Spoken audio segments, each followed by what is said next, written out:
Ya, Assalamualaikum warahmatullahi wabarakatuh. Selamat pagi, siang, sore, malam bagi mahasiswa mata kuliah desain web.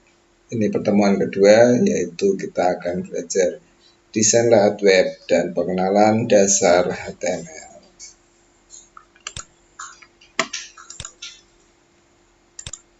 Untuk desain web itu seperti Patrick Cox dalam tim panus.net. Seharusnya desain itu bisa mengundang user, sehingga user itu bisa melihat website kita dengan rileks, dan ada visual balance, ada keseimbangan visual yang antara bagian-bagian media yang ditampilkan di web, jadi gambar, tulisan itu tampak balance. Seperti di sini dianalogikan seperti tutor atau jungkat-jungkit. Kemudian keseimbangan objek ada dua, simetris, formal balance, dan keseimbangan asimetris atau nanti kita sebut yang simetris, formal balance, dan keseimbangan yang asimetris. Kemudian seni dalam mendesain web bisa dilihat dari warnanya, tipografi atau bentuk tulisan, tata letak layout, dan bentuk-bentuk yang menarik, dan serta yang paling penting adalah akses yang cepat. Jadi misalnya sudah bagus, tapi karena gambarnya terlalu besar,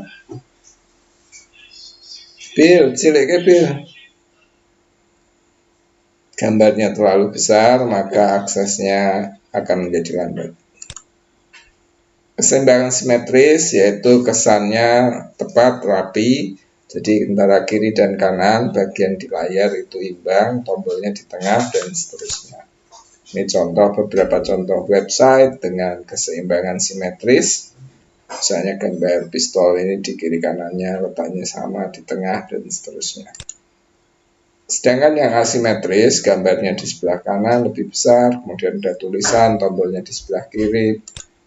Seperti contoh-contoh website yang ada di sini, itu adalah keseimbangan yang asimetris. Jadi ada satu bagian yang ada full gambar, ada yang tidak ada gambarnya, atau ada yang gambarnya di bagian bawah saja, dan seterusnya. Keuntungannya, kalau ini web-web yang modern, tata letak desain lebih dinamis karena memakai ruang yang masih kosong. Berikutnya, untuk seni dalam website itu adalah pemilihan warna. Warna itu harus memiliki aspek psikologis dan emosi. Misalnya warna modern yang bersih, bercahaya, biru, kuning, bersahabat, seperti orange, kuning, hijau, formal, biru, putih, abu-abu, warna anak-anak yang ceria, bisa kombinasi merah, kuning, dan biru. Itu dikarenakan anak-anak tidak mungkin Anda tampilkan website dalam bentuk warna yang gelap atau yang terlalu gelap, ya istilahnya. Kalau untuk anak-anak harus yang cerah. Kemudian makna warna, ini contoh-contoh aja, mungkin bisa berbeda antara satu dengan yang lain, tapi ini pada umumnya merah biasanya ada energi, tenaga, hasrat, dan ada makna negatifnya, bisa berupa anger atau kemarahan, dan seterusnya. Merah muda itu feminim, biasanya website-website untuk usernya yang dituju adalah kaum wanita. Kemudian orange, ceria, hangat, dan seterusnya. Kuning itu keberuntungan, tapi kalau terlalu kuningnya terlalu pucat, websitenya bisa kelihatan pucat atau tidak begitu cerah. Hijau biasanya asri untuk website bunganya dengan green technology atau dengan tumbuh-tumbuhan, dengan lingkungan, dan seterusnya. Biru, nah biru ini yang paling sering biasanya untuk rasa percaya diri, konservatif, harapan, dan seterusnya. Dengan kesimpulan, warna yang ada di web bisa memberikan penegasan terhadap suatu situsnya tentang apa, misalkan untuk anak-anak, warnanya bisa ceria, dan seterusnya. mengidentifikasikan temanya nanti tentang apa, website ini bisa pribadi, bisnis, komersial, kemudian bisa untuk pemerintahan, dan elemen satu dengan yang lainnya dengan satu situs biar tidak sama bisa dibedakan dengan warna yang berbeda. Jadi ada brandednya, kalau untuk produk ini warnanya sesuai dengan produknya, misalkan hijau, dominan hijau, dan seterusnya. Oke. Memilih warna bisa warna beruntun, berlawanan, dan memudar.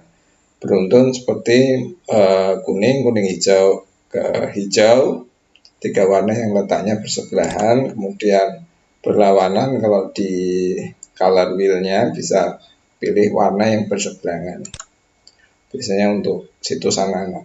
Kemudian warna yang memudar itu bisa gradasi, jadi biru ke biru muda.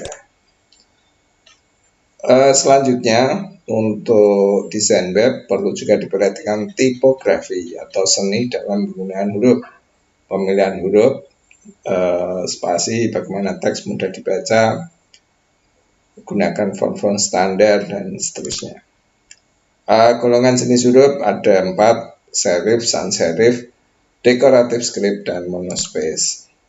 Ciri-ciri serif biasanya dia mempunyai kaki dan ekor seperti Ganamon, Palatino, Times New Roman yang biasa kita gunakan untuk tulisan ilmiah, Times New Roman. Kemudian ada sans serif yang tidak mempunyai lengkung kaki di hurufnya, contohnya Arial, Helvetica, Verdana, Avantgarde, dan seterusnya. Nah, ini perbedaan antara serif dan sans serif. Penggunaannya di survei 2011, Georgia untuk serif, Verdana untuk sans serif yang paling tinggi. Kemudian ada tipe tipografi dekoratif yang bentuknya rumit. Kemudian ada yang script, itu Latin, seperti brush script, lucida, consteller, dan seterusnya. Juga monospace yang punya jarak lebar sama pada tiap huruf, misalnya monospace dan Courier. Tips-tips dalam menggunakan huruf di desain web: gunakan kontras antara background dan tulisan. Jadi jangan sampai tulisannya itu nggak kelihatan dengan backgroundnya hitam, tulisannya gelap, dan seterusnya.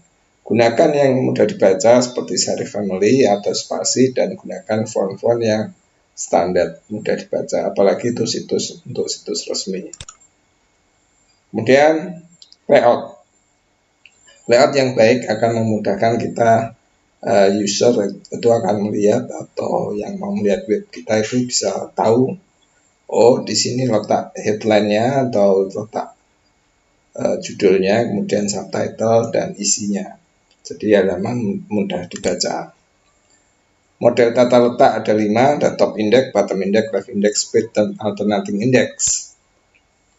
Yang pertama, top index biasa digunakan menampilkan link ke banyak situs, misalkan untuk search engine, jadi cukup bannernya, body, dan lain-lain. Banner, body, daftar isi. Untuk bottom index, jadi menunya ada di bagian bawah. Kemudian ada left index. Ada left index seperti ini, biasanya daftar isinya di sebelah kiri. Ini yang sering, jadi kalau di blog, website yang bentuk blog itu kita pilihannya di sebelah kiri. Kemudian ada kiri dan kanan, dan alternating index ini bisa gambar, teksnya bisa di diagonal sebelah kiri atas atau kanan bawah. Kita lanjutkan dengan HTML atau Hypertext Markup Language, nanti bahasa pertama yang kita praktekkan untuk membuat web. Tapi sebelumnya saya jelaskan dulu secara HTML. Jadi HTML format standar untuk membuat dokumen web.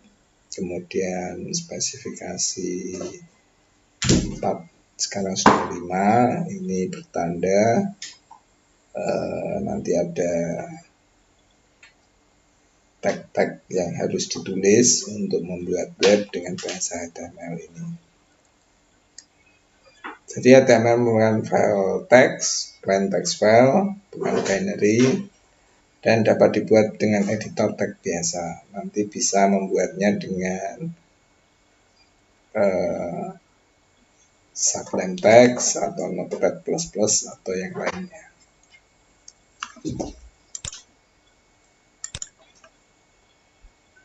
Skemanya nanti kita ada head, title, body, diawali dengan tag HTML dan diakhiri dengan slash HTML. Nanti saya jelaskan lebih detail waktu praktek. Ini contoh juga, ini tag sebelum HTML5.